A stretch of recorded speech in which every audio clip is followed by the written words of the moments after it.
যে যত বউকে তালাক দেওয়া হয়েছে তার পুনরায় বিয়ে যদি না করাতে পারে তাহলে সে বেশ্যা হয়ে যায়। হিন্দুকে ছাড়ুন, মুসলিমকে ছাড়ুন, আপনি কি পছন্দ করবেন? সন্তোষজনক উত্তর দিয়ে দেন, তবে আমি এই মুহূর্তেই মুসলিম ধর্ম গ্রহণ করে নেব। সে আপনাকে এক থাপ্পড় মারবে, আপনি পড়ে যাবেন, তারপর আপনি কি করবেন? আমি কেল্লায় বন্দি করে রাখব। সে তো কদমের কাছেই মারে তাকে। কদমের কাছেই তুমি মরে যাও। যদি স্বামীর দ্বারা মারা যায় তাহলে সে জান্নাতের হকদার হতে পারে।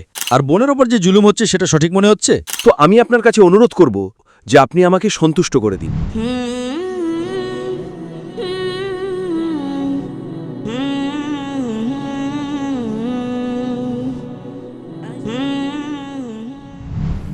আমার নাম নিত্যানন্দ যাদব।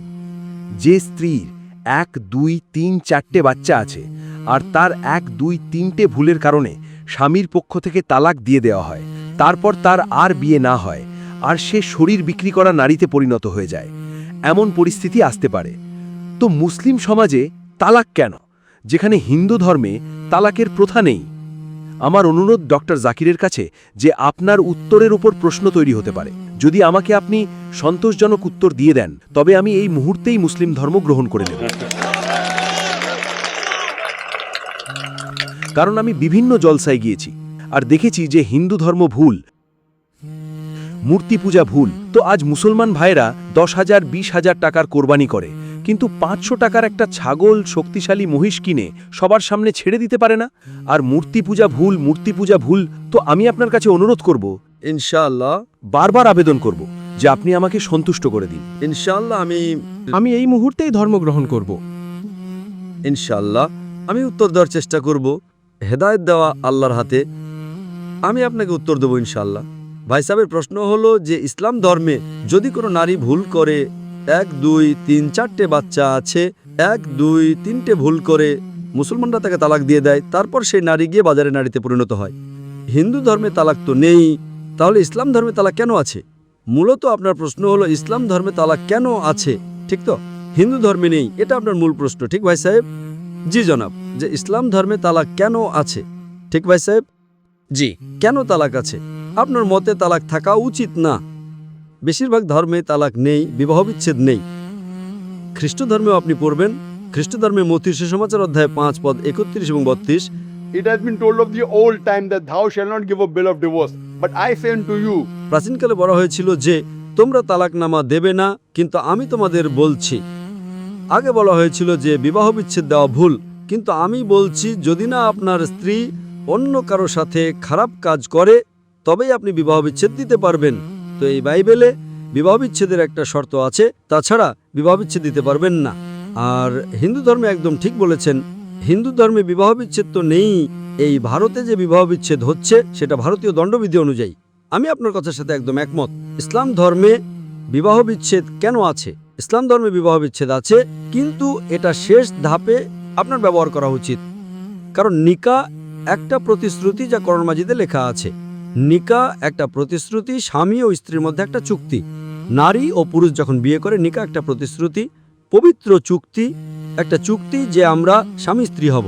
এখন কতবার আপনি যখন অংশীদারের সাথে ব্যবসা করেন, বেশিরভাগ সময় ব্যবসা ভালো চলে যায়, অনেক সময় অংশীদার আপনার পছন্দ হয় না, হয় কি না? তো আপনি কি করেন? ভালোবেসে তার সাথে আলাদা হয়ে যান। এই জন্য যখন এই স্বামী স্ত্রীর চুক্তি আপনারা করেন, চুক্তি করার সময় আপনারা চুক্তি নেন ইনশাআল্লাহ আমরা সারা জীবন একে অপরের সাথে ভালোভাবে থাকব। কিন্তু যখন বিয়ে হওয়ার পর কয়েক বছর পর, হতে পারে 2 বছর পর, 4 বছর পর, হতে পারে 10 বছর পর, আপনি বুঝতে পারেন যে আমরা একে অপরের সাথে মানানসই নই। এটা জরুরি না যে স্ত্রীকে খারাপ হতে হবে বা স্বামীকে খারাপ হতে হবে। অনেক সময় দুজনেই ভালো কিন্তু মানানসই নয়, হতে পারে না? যদি স্বামী স্ত্রী মানানসই না হয়, হতে পারে দুজনেই ভালো কিন্তু মানানসই নয়। মানানসই নয় মানে এদের মধ্যে ঠিকমতো বনিবনা হয় না। আপনি আসবেন পশ্চিমা দেশের যে প্রথা আছে, রীতিনীতি আলাদা, হিন্দুস্তানের আলাদা, অনেক সময় একসাথে করবেন। পূর্বাঞ্চলের সংস্কৃতি আলাদা, আমরা সভ্যতায় বিশ্বাস করি, আমরা শালীন। তারা পশ্চিমা দেশে ছোট কাপড়ে পরে ঘোরে। আপনার স্ত্রী ছোট কাপড়ে পরে ঘুরলে তো আপনি তাকে লাথি মারবেন, তাই না? পশ্চিমা দেশে চলে। আপনি বুঝেছেন কিনা ভাই সাহেব? ভাই সাহেব, জি বুঝতে পারছি, কিন্তু এমন শতাংশ তো খুব কম। না, আমার উত্তর শেষ হয়নি। আমার উত্তর শেষ হয়নি। তো যদি আপনার স্ত্রী ছোট কাপড়ে পরে ঘোরে, তো আপনি তো বলবেন ভাই যাও, নিজের বাড়িতে যাও। পশ্চিমা দেশে চলে, তাদের স্ত্রী বিকিনি পরে ঘোরে, তাদের কোনো যায় আসে না। আর হতে পারে যে দুজনের মধ্যে একজন ভালো নয়, হতে পারে দুজনেই ভালো নয়। তিনটি জিনিস হতে পারে, দুজনেই ভালো কিন্তু মানানসই নয়, বা দুজনের মধ্যে স্বামী ভালো নয় বা স্ত্রী ভালো নয়, মা হতে পারে যে দুজনেই ভালো নয়। তো এমন পরিস্থিতিতে কোরআন মাজিদে আল্লাহ সুবহানাহু ওয়া তাআলা পদ্ধতি দেখিয়েছেন কোন পদ্ধতিতে তালাক হওয়া উচিত। যখন তালাক হয় তো তালাকের কিছু শর্ত আছে, যে প্রথমে নিজেদের মধ্যে স্ত্রী আর স্বামী কথা বলবে, ভাই কি সমস্যা। এমন না যে স্ত্রী খাবারে লবণ বেশি দিয়েছে, আপনি বলেন তালাক তালাক তালাক। এখন লবণ বেশি পছন্দ না, তো স্ত্রীকে বলেন ভাই লবণ কম দাও, বসে কথা তো বলো। তো কোরআন মাজিদে লেখা আছে যে প্রথমে নিজেদের মধ্যে কথা হওয়া উচিত। নিজেদের মধ্যে কথা বলে যদি সমস্যার সমাধান না হয় তো সালিশকারী নিয়ে এসো। স্ত্রীর বাড়ির পক্ষ থেকে, স্ত্রীর পক্ষ থেকে একজন সালিশকারী নিয়ে এসো মীমাংসার জন্য। স্বামীর পক্ষ থেকে কোনো বড় কাউকে নিয়ে এসো মীমাংসার জন্য। একটা সভা করো, সমস্যার সমাধান করো, মীমাংসা হয়ে যায়। তারপরও যদি সমস্যার সমাধান না হয় তো তারপর আপনি তালাক দিতে পারেন। তালাক দেওয়ার পদ্ধতি আছে, তালাক তালাক তালাক নয়। তালাক দাও, তারপর 3 মাস থামো, ওটা পরীক্ষামূলক সময়, ইদ্যতের সুযোগ। এই সময়ের মধ্যে 3 মাসে আপনি খুব জোরে বলেছেন আমি স্ত্রী ছাড়া থাকতে পারবো, 2 সপ্তাহের মধ্যে আপনি ডাল আটার দাম টের পেয়ে যাবেন। আপনি বলবেন আরে ভাই আমাকে স্ত্রীর কার্যালয়ে নিয়ে চলে এসো, আপনি পুনরায় গ্রহণ করুন, কোনো সমস্যা নেই। তো এই পরীক্ষামূলক সময় আল্লাহ সুবহানাহু ওয়া তাআলা দেখিয়েছেন। এখন আমি আপনাকে প্রশ্ন জিজ্ঞাসা করতে চাই, ভাই সাহেব, যদি আপনার একজন বোন থাকে, আপনি আপনার বোনের জন্য একজন ভালো স্বামী খোঁজেন। ভাই সাহেব, আপনি শুনছেন আমাকে, তাই না? জি জনাব। ভাই সাহেব, আপনি শুনছেন কি না আমাকে? হ্যাঁ শুনছি। হ্যাঁ, আপনি আপনার বোনের জন্য একজন ভালো স্বামী খোঁজেন, একদম যাচাই করার পর। যাচাইয়ের পর আপনি জানতে পারেন যে 1 বছর পর আপনার বোন আপনার কাছে আসে, ভাই সাহেব ওই স্বামী যে আপনি আমার জন্য খুঁজেছেন একদম খারাপ মানুষ। কি হলো? সে রোজ আমাকে মারে। কি ব্যাপার? সে মদ খেয়ে রোজ আমাকে মারে, রোজ আমার উপর জুলুম করে, প্রতিদিন কারণ ছাড়াই আমাকে মারে। আমি তার সেবা করি, আমি তাকে ভালোবাসি, তারপরও সে রোজ এসে মদ খেয়ে আমাকে মারে। আপনি গিয়ে তার সাথে কথা বলবেন, ভাই কেন মদ খাস, ভাই কেন মারিস? না আমার মজা লাগে। আপনার বোঝানোর পরেও সে কথা শুনে না, প্রতিদিন মারে। আপনি আপনার বোনের ব্যাপারে কি পছন্দ করবেন? যে তার সাথেই বেঁচে থাকুক, নাকি পছন্দ করবেন ভাই তাকে ছেড়ে দাও, অন্য কাউকে বিয়ে করুক? আপনি কি পছন্দ করবেন? হিন্দুদের মধ্যে দেখা গেছে হিন্দুকে ছাড়ুন, মুসলিমকে ছাড়ুন, আপনি কি পছন্দ করবেন? জি আমি আমার কথাই বলছি। ভাই সাহেব, আমি আপনাকে জিজ্ঞাসা করছি, যদি আপনার বোনের জন্য আপনি ভালো স্বামী খোঁজেন, 1 বছর পর জানা যায় যে ওই মানুষটা ভালো নয়, মাতাল, জুয়ারি, রোজ আপনার বোনকে মারে, তার সাথে খারাপ আচরণ করে, নিজের বন্ধুদের নিয়ে আসে আপনার বোনের সাথে শোয়ার জন্য, তো আপনি জানতে পারলে কি করবেন? আপনি পছন্দ করবেন আপনার বোন এটা সহ্য করতে থাকুক, নাকি পছন্দ করবেন ভাই তাকে ছেড়ে দাও, অন্য কাউকে বিয়ে করো? আপনি কি পছন্দ করবেন? হিন্দুকে ছাড়ুন, মুসলিমকে ছাড়ুন, আপনি কি পছন্দ করবেন? আমি যদি এই ধরনের আমার বোন আচরণ করবে, বোন আচরণ না, আপনার ভগ্নিপতি আচরণ করছে। বোন তো অনেক ভালো আপনার, বোন তো বেচারি দেবীর মতো। আমি তাকে শিক্ষা দিয়ে যে দেখো বোন, তুমি যে স্বামী পেয়েছো তুমি তারই সেবা করো। অর্থাৎ যেহেতু আমাদের ধর্ম যেটা, যখন বিয়ে হয়ে যায় তো আমি আপনার ধর্মের কথা বলছি না, আমি আপনার কথা বলছি, ধর্মে পরে আসবো আমি। জি হ্যাঁ, তো আমি তালাক। আমি আপনাকে জিজ্ঞাসা করছি, আপনার ধর্মের কাছে জিজ্ঞাসা করছি না, আমি আপনাকে জিজ্ঞাসা করছি যে আপনি আপনার বোনকে বললেন যে ভাই নিজের স্বামীর তুমি সেবা করো, সেবা করার পরও রোজ মারে, তার কি ভুল বেচারি আপনার বোনের? আপনি বলবেন সহ্য করো? আপনাকে কালকেও মারতে শুরু করবে, রোজ আপনার উপর জুলুম করতে শুরু করবে, কি সহ্য করবেন? জি না, আপনার স্ত্রী আপনাকে রোজ এসে মারবে, বেলুন দিয়ে রোজ আপনাকে মারবে। সে ভালো যুদ্ধবিদ্যা জানে, রোজ আপনাকে মারবে, আপনি তাকে বেতন এনে দেবেন, রোজ আপনাকে মারবে, আপনি কি করবেন? একটা অনুরোধ না, আমি আপনাকে জিজ্ঞাসা করছি, আপনার স্ত্রী রোজ এসে আপনাকে পাকিস্তান প্রতিবেদক, ভাই সাহেব পাকিস্তানকে ছাড়ুন। আমি আপনার ভাই সাহেব মুসলিম সমাজের নারীদের থেকে, ভাই সাহেব শুনুন আমার কথা, না পাকিস্তানকে ছাড়ুন, হিন্দুস্তানকে ছাড়ুন। আমি আপনাকে প্রশ্ন জিজ্ঞাসা করছি, আপনি আমাকে প্রশ্ন করেছেন। জি স্যার, আপনাকে জিজ্ঞাসা করছি পাকিস্তানে কি হচ্ছে ছাড়ুন, আমারও আপনার চিন্তা আছে। জি, আপনাকে যদি আপনার স্ত্রী রোজ মারে, জি রোজ আপনাকে মারে, রোজ গিয়ে বাইরে ফুর্তি করে, আপনি কি করবেন? আমি তাকে বোঝাবো, বোঝে না, আর সে খুব শক্ত সমর্থ। বোঝাবেন, আপনাকে দুটো বোঝাবে, আর কি করবেন আপনি? যদি না বোঝে তবে আমি একটা দুর্গ বানাবো, আর ওই দুর্গে মোটা দড়ি দিয়ে বেঁধে তাকে রাখবো, আর তাকে আমি খাওয়াবো। আরে সে আপনাকে বাঁধবে, সে শক্ত সমর্থ, আপনি কি বাঁধবেন তাকে? না, আরে সে আপনাকে বাঁধবে দুর্গের ভিতর। না, এমন তো আমি কখনো। ভাই সাহেব, আমি তালাকের তো কথাই বলবো না। ভাই সাহেব, আপনাকে দেখতে কেমন আমার চোখে পড়ছে দূরদর্শনে। জি, আমি বলছি আপনার স্ত্রী যদি একদম শক্ত সমর্থ হয়, আপনি কি তাকে কেল্লায় বেঁধে রাখবেন? সে আপনাকে 1 থাপ্পড় মারবে, আপনি পড়ে যাবেন, তারপর আপনি কি করবেন?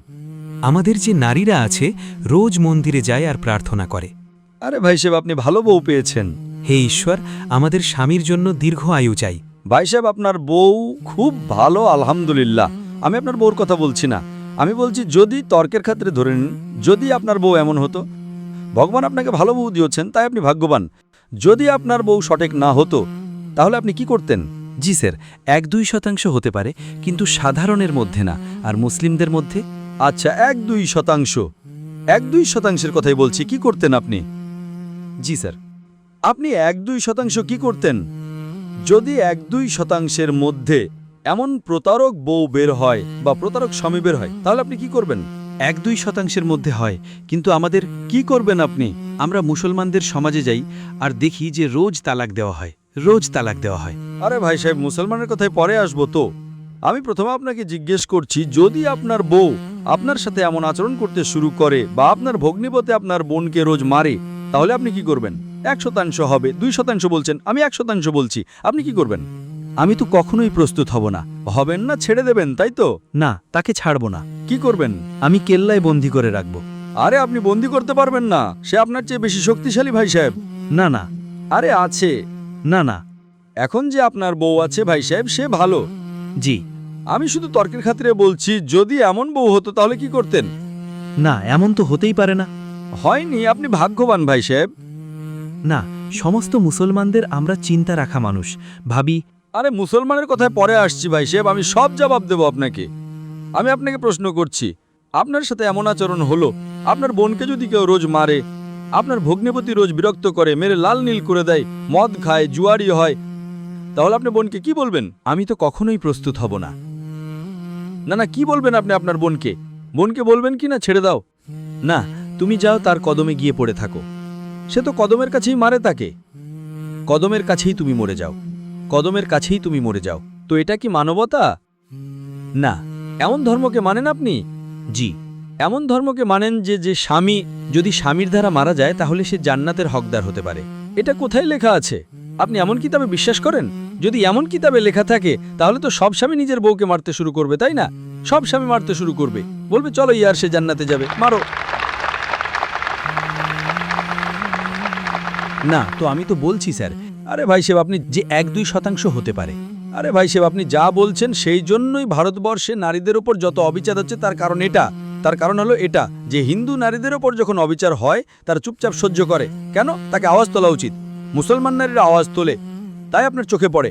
যা আপনি বলছেন তালাক, কত মানুষের তালাক? এখানে জিজ্ঞেস করবেন, সমাবেশে লাখ লাখ মানুষ আছে, কত মানুষের তালাক হয়েছে? তো 1% পাবেন না আপনি। ভাই সাহেব, এখানে আপনি যদি সমীক্ষা নেন কত মানুষের তালাক হয়েছে, 1% পাবেন না। এখন তো ভাই সাহেব হিন্দু রাষ্ট্র আছে। ভাই সাহেব, আপনি শুনুন, যা আদালতে দায়ের করে দেওয়া হয় তাই তালাক। যদি তালাকের শতাংশ দেখা হয় তো সর্বোচ্চ 2 বা 3% হবে। কিন্তু এই 2 বা 3%-এর উপর যে জুলুম হয়, হতে পারে 5%-এর উপর জুলুম হচ্ছে, 3% নারী আওয়াজ তুলছে। হিন্দুদের মধ্যে কত জুলুম হচ্ছে, সে সহ্য করছে, কারণ মানুষ বলে যে সে জান্নাতে যাবে। এটা কি ঠিক?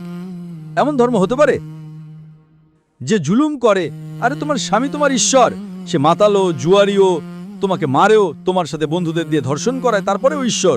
কেমন ঈশ্বর? ঈশ্বর এক, তোমার স্বামী নয় ভাই সাহেব, ঈশ্বর এক, ওপরওয়ালা ঈশ্বর। জি। স্বামী কখনো ঈশ্বর হয় না। হ্যাঁ, স্বামীর সম্মান করা উচিত, কিন্তু সম্মান করার একটা সীমা থাকে। যদি সীমার বাইরে চলে যায় তাহলে ইসলামে অনুমতি আছে যে তারা আলাদা হতে পারে, স্বামীও আলাদা হতে পারে, নারীও আলাদা হতে পারে, উপায় আছে, তালাক আছে, খুলা আছে, নিকায়ে ফাস্ক আছে। তো এর ভেতরে ইসলামে বলা হয়েছে যে স্বামীর সম্মান করো। এটাও বলা হয়েছে স্বামীকে যে স্ত্রীদের সাথে ভালো আচরণ করো।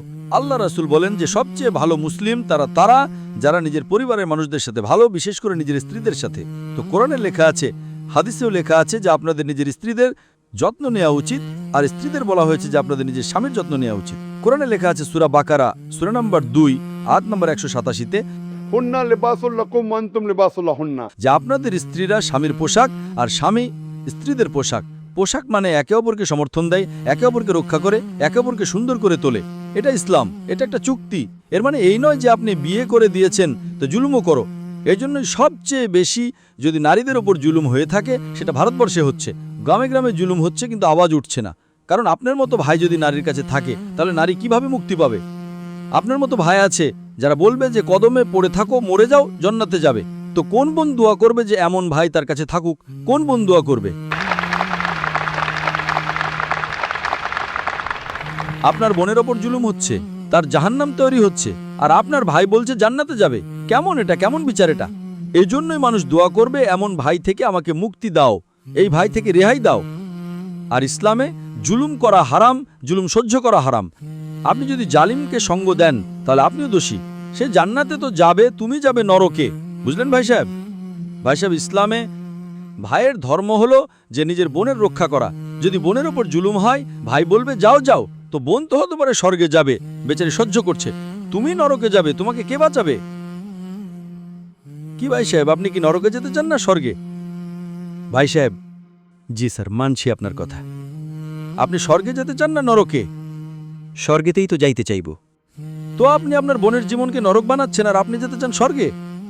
হ্যাঁ, আপনি যদি নারী হতেন তাহলে, যদি খোদা আপনাকে নারী বানাতো আর আপনার উপর জুলুম হতো, তাহলে আপনি কি করতেন? হ্যাঁ, এমন ধর্ম হওয়া উচিত যা সমস্ত মানুষকে সমান মনে করে।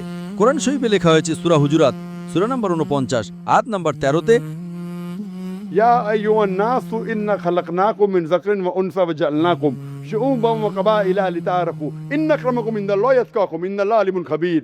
হে মানুষেরা, আমি তোমাদের একজোড়া থেকে সৃষ্টি করেছি, পুরুষ এবং নারী থেকে, আর তোমাদের বিভক্ত করেছি গোত্রগুলোতে, যাতে তোমরা একে অপরকে চিনতে পারো না, যে তোমরা একে অপরকে ঘৃণা করো। আর সবচেয়ে সেরা মানুষ সে যে তাকুয়া রাখে, যে আল্লাহ সুবহানাহু ওয়া তাআলার কথায় আমল করে। একে বলা হয় তাকুয়া। করণে এক মানুষ অন্য মানুষের চেয়ে উঁচু কিভাবে হতে পারে? না লিঙ্গের ভিত্তিতে, না টাকার ভিত্তিতে, না রঙের ভিত্তিতে, না দেশের ভিত্তিতে, কেবল তাকওয়ার ভিত্তিতে। তাকওয়া মানে ঈশ্বর ভীতি, ধার্মিকতা, খোদা ভীতি। আপনি ভালো মানুষ হতে পারবেন যখনই আপনি ভালো মানুষ হবেন, ধার্মিক মানুষ। আপনি নিজেই নিজের বোনের জন্য অধিকার চান না, তো আপনি কেমন ভাই তাহলে? ভাই সাহেব, জি। ভাই সাহেব, আপনি আপনার বোনকে বলেন যে আপনি তার কদমে মরো, কারণ আপনার ধর্ম বলে, ঠিক? ভাই সাহেব, জি। আপনার ধর্ম সঠিক বলে। এমন তালাক করা তো সঠিক মনে হচ্ছে না। আর বোনের ওপর যে জুলুম হচ্ছে সেটা সঠিক মনে হচ্ছে। জুলুম তো 1% দেখা যাচ্ছে। তো আপনি কি করে জানেন? আপনি তো বলেন চুপচাপ থাকো, তো তারা তো আওয়াজও তুলছে না, তাহলে বোঝা যাবে কি করে? অন্তত মুসলমান নারীরা তো আওয়াজ তুলছে, তাই না? লুকিয়ে দেখা গেছে। কি দেখা গেছে? আমি এটা জিজ্ঞেস করতে চাই আপনার কাছে, যে যদি জুলুম হয়, আপনি বললেন যে তাকে চুপচাপ সহ্য করা উচিত। যদি এমন করে তাহলে বেশিরভাগ মানুষই তো জুলুম করতে শুরু করবে। মুসলমান ভাববে বেশি জুলুম করলে বেচারি ছেড়ে চলে যাবে, আমি ফেসে যাব। হ্যাঁ, রান্না আমাকেই করতে হবে তখন, ঠিক না? সে ছেড়ে পালিয়ে যাবে তো। আর হিন্দু তো ভালো ভাই, মারো, যা কিছু করো, আরাম করো, রোজ মারো, তবু আমার সাথেই থাকবে। কেমন ধর্ম এটা? ভারতবর্ষেও ভুল এটা। স্বামী বউকে কি মারতে পারে? রোজ মদ খেয়ে জুয়া খেলে মারবে, তো পুলিশ জানতে পারলে পুলিশও ভিতরে ঢুকিয়ে দেবে আপনার ভগ্নিপতিকে। আপনি বুঝছেন ভাই সাহেব? আপনি বুঝছেন কি না? জি, বুঝতে তো পেরেছি, কিন্তু স্যার, কিন্তু স্বীকার করা কঠিন হয়ে পড়ে। কিন্তু না স্যার। সত্য কথা স্বীকার করা সবসময় কঠিন ভাই সাহেব। কারণ দেখা গেছে যে যত বউকে তালাক দেওয়া হয়েছে, তার পুনরায় বিয়ে যদি না করাতে পারে, তাহলে সে বেশ্যা হয়ে যায়, বাজারে গিয়ে শরীর বিক্রি করে। যদি আপনার এই মত হয়, তাহলে আপনি দ্বিতীয় বিয়ে করেন না। ইসলামে দ্বিতীয় বিয়ে করা ভালো কথা।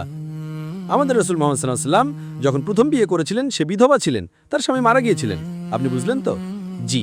আর যতজন স্ত্রী ছিলেন মুহাম্মদ সাল্লাল্লাহু আলাইহি সাল্লামের, একজনকে ছেড়ে বেশিরভাগ হয় বিধবা ছিলেন বা তালাকপ্রাপ্তা ছিলেন। আপনি বুঝছেন তো? তো ইসলাম এটা ভালো কথা। যদি আপনি তালাকপ্রাপ্তাকে বিয়ে করেন, তাতে খারাপ তো কিছু নেই। আমাদের ভারতবর্ষে একটা কলঙ্ক হলো তালাকপ্রাপ্তাকে বিয়ে করা, ইসলামে নয়। সাহাবীদের যুগে সাহাবারাও ভালো ছিলেন, দুজন মানানসই ছিলেন না, তো আল্লাহ রাসূল বললেন ছেড়ে দাও ভাই, অন্য কাউকে বিয়ে করো। দুজনেই ভালো ছিলেন, কিন্তু নিজেদের মধ্যে তাদের মিল হতো না, তাই আলাদা হয়ে যাও। আপনি অন্য কাউকে বিয়ে করুন, আপনি অন্য কাউকে করুন। এত সহজ ধর্ম। দরকার আছে কি জোর করে যদি বর্গাকার জিনিসকে গোলাকার গর্তের মধ্যে ঢোকান, ফিট হচ্ছে না, তো কি আপনি চেপে ফিট করবেন? না। কোনো বর্গাকার জিনিসকে গোলাকার গর্তে রাখার চেষ্টা করবেন না, গোলাকার গর্তে বর্গাকার গোজ ঢোকানোর চেষ্টা করলে। যদি বর্গাকারকে গোলাকারের মধ্যে ঢোকান, ফিট হবে না। যদি ফিট না হয়, তো আপনি আলাদা হন ভালো উপায়ে, ভালোবেসে মহব্বতের সাথে। ওদেরকে শুধু শুধু আদালতের ভেতরে গিয়ে একে অপরের ওপর কাদা ছুটতে দেবেন না। ভালোবেসে আলাদা হয়ে যান। আপনি দ্বিতীয় বিয়ে করুন, সে দ্বিতীয় বিয়ে করবে। এটা সবচেয়ে সেরা সব মানুষের জন্য। আর দুজনে জান্নাতেও যেতে পারে, তাই না? দরকার আছে কি যে ওই ব্যক্তি এতটা জুলুম সহ্য করবে? সত্য তো আপনি জানেন, কিন্তু মানা কঠিন আপনার জন্য, ঠিক না ভাই সাহেব? আরেকটা প্রশ্ন লুকিয়ে আছে, যদি একটু সেটার খোলাসা করে দিতেন তো আমি ভেবেচিন্তে দেখে নিতাম। কি প্রশ্ন আপনার? ভেবেচিন্তে কি? আপনাকে জবাব দেওয়ার পরেও আপনি বলছেন মানছি, কিন্তু স্বীকার করা কঠিন।